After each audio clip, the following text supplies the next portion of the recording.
మద్రాసి చిత్రం ఈరోజు రిలీజ్ అయింది. అయితే ఓవరాల్గా ఈ చిత్రానికి సంబంధించి అనేక రకాల అంశాల గురించి మనతో చర్చించడానికి, మంచి రివ్యూ మనకు చెప్పడానికి సినీ మరియు రాజకీయ విశ్లేషకులు భరద్వాజ్ గారు ఉన్నారు. ఆయనతో మాట్లాడదాం. సార్ నమస్తే. నమస్తే సార్, ఆయన మొన్న ఒక ఇంటర్వ్యూలో భాగంగానే ఎక్కడో సంథింగ్ ఒక మాట అన్నారు. ఆయన మేము అందరిలా కాదు, అందరూ ఎంటర్టైన్మెంట్ కోసం సినిమాలు తీస్తే మేము ఎడ్యుకేట్ చేయడానికి సినిమాలు తీస్తామని మాట్లాడాడు. అవును. సో అంటే ఆయన ఇప్పుడు ఎడ్యుకేట్ చేశాడా ఏంటి, అసలు ఆ సినిమా ఎలా ఉంది? అంటే ఒక పొలిటికల్ ఏరియాలో సినిమా తీయాలి అని అనుకున్నాడు ఆయన. అనుకుని తను అనుకున్న దాన్ని స్క్రీన్ మీద బలంగా ప్రొజెక్ట్ చేయలేకపోయాడు అనేది వాస్తవం. కాకపోతే ఐడియా బాగుంది. అంటే తమిళనాడు అనేది కాంకర్ చేయడానికి భారతీయ జనతా పార్టీ ప్రయత్నం చేస్తోంది. తమిళనాడులోకి ఎంటర్ అవ్వటం అంత ఈజీ కాదు అనేది చెప్పదలుచుకున్నాడు ఆయన. ఇది ఒక డైలాగ్ ఉంది సినిమాలో.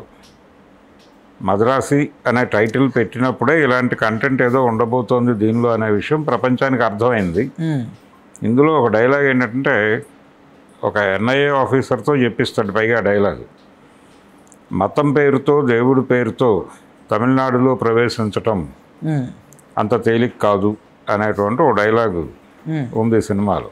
రెండోది అంటే మతం పేరుతోనూ దేవుడి పేరుతోనూ శాంతియుతంగా ఉన్నటువంటి తమిళనాడు వాతావరణాన్ని డిస్టర్బ్ చేయటం అంత తేలిక కాదు అనేది ఆయన చెప్పదలుచుకున్న విషయం. ఇది ఎవరి గురించి అన్నాడో ఆ డైలాగు ఈజీగానే అర్థమవుతుంది. ఈ మధ్యకాలంలో రకరకాల ప్రయత్నాలు చేస్తోంది బీజేపీ. అక్కడ తమిళనాడులో అంటే సౌత్లో 2 రాష్ట్రాలు కొరుకుడు పట్టలేదు వాళ్ళకి. ఒకటి తమిళనాడు, 2 కేరళ. తమిళనాడుని కాంకర్ చేయటం అనేది ఒక ప్రోగ్రామ్గా మొదలుపెట్టే ఆ మధ్యకాలంలో పవన్ కళ్యాణ్ అక్కడికి వెళ్ళి హిందుత్వ గురించి మాట్లాడటం ఇవన్నీ నడిచినాయి. ఈ కుమారస్వామికి సంబంధించిన ఒక వేడుకల్లో ఆయన పాల్గొని మాట్లాడి వచ్చాడు అక్కడ. ఇవన్నీ కూడా ఈ సనాతన ధర్మ ప్రచారము ఇవన్నీ కూడా అందులో భాగమే. దాని మీద డిఎంకే నాయకులు చాలామంది మాట్లాడారు. అలాగే ఈ రకమైనటువంటి ఎంట్రీ ఇవ్వటం అనేది అంత ఈజీ కాదు అని చెబుతూ ఈ డైలాగ్ నేపథ్యంలో ఒక వెపన్ మాఫియా తమిళనాడులోకి ఎంటర్ అవుతుంది. వాళ్ళు ఎంటర్ కాకుండా అడ్డుకునే ప్రయత్నం చేస్తారు కొంతమంది. ఈ అడ్డుకునే ప్రయత్నము, జొరబట్టడానికి వాళ్ళు చేసే ప్రయత్నము, ఈ రెండింటి మధ్య ఘర్షణతో సినిమా మొదలవుతుంది. మొదలై కొన్ని సీన్లు మరీ ఈ లెవెల్లో తీసాడేమిటి అంటే ఆ స్థాయి అవసరమా అనిపించే లెవెల్లో కూడా వెళ్ళాడు మురుగదాస్. పర్టికులర్గా ఈ వెపన్ మాఫియా అక్కడ పోలీస్ ఆఫీసర్లతోనూ పోలీసులతో దెబ్బలాడేటువంటి పరిస్థితి, వాళ్ళే ఒక స్టెప్ ముందుకెళ్ళి చంపేయటం లాంటి పనులు, ఇంత బీభత్సం జరుగుతుందా, చేయగలరా అని అనిపిస్తుంది. కానీ అతని బుర్రలో ఉన్నవాళ్ళు వేరు. అంటే ఆయన బుర్రలో పొలిటికల్ లైన్లో కొంతమంది జొరబడే ప్రయత్నం చేస్తున్నారు తమిళనాడులో అని చెప్పదలుచుకున్నాడు ఆయన. అది ఒక రకంగా బీజేపీని టార్గెట్ చేస్తూ నడిచే సినిమానే.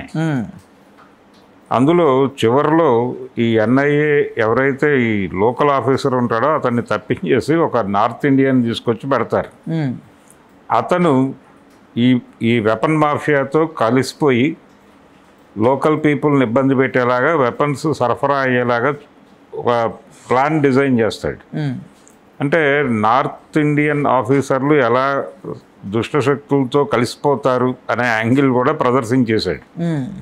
ఇలా టోటల్గా నార్త్ మీద, అలాగే నార్త్ నుంచి వస్తున్నటువంటి ఈ రకమైనటువంటి ఒక రకమైన మతపరమైనటువంటి మాఫియా అనే అనుకోవాలి దాన్ని.